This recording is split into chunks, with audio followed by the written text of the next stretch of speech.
ou bien des sondages très frappants viennent tout juste de sortir et montrent cela. La chef du Parti travailliste au Pays de Galles, la première ministre du Pays de Galles, Eleonore Morgan, selon la situation actuelle, est en passe de réellement perdre son siège lors de l'élection au Sénat au Pays de Galles cette année. Et à bien des égards, ce sondage montre qu'il confirme en quelque sorte l'ampleur énorme et stupéfiante du changement politique que nous voyons déferler sur le pays.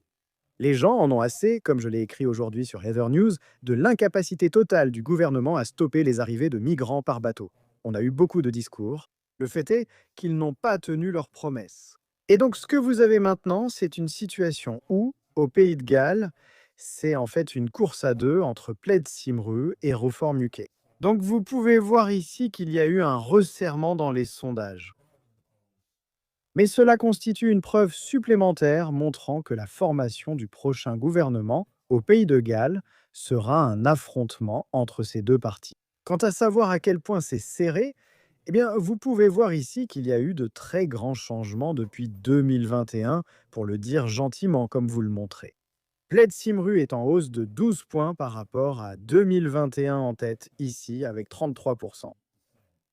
En deuxième position, vous avez Reform UK avec 27%, une énorme augmentation du soutien à Reform UK également. Ce que vous avez aussi, c'est le Parti travailliste qui s'effondre complètement, en baisse de 23 points à 13% le Parti vert en hausse. Et vous pouvez simplement constater cet effondrement des conservateurs. Les conservateurs sont toujours en net déclin, tombant à seulement 7% au Pays de Galles, avec les libéraux démocrates à 5%. Et quant à ce que cela signifierait en termes de nombre de sièges, eh bien, vous pouvez voir ici la perspective de Plaid Cymru remportant 43 sièges et devenant le parti arrivé en tête selon cette dernière étude. Reform UK serait la principale force d'opposition avec 30 sièges.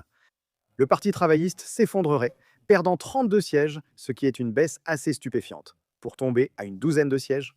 Les Verts grimperaient jusqu'à 10 sièges et regardez simplement les conservateurs et les libéraux démocrates. Les libéraux démocrates tomberaient à 0 siège et les conservateurs s'effondreraient pour n'avoir qu'un seul siège au Parlement gallois. Donc ce sont des chiffres vraiment stupéfiants. Dites-moi si cela vous surprend ou non. N'hésitez pas à mettre un petit pouce bleu à cette vidéo et bien sûr, comme toujours, merci d'avoir regardé.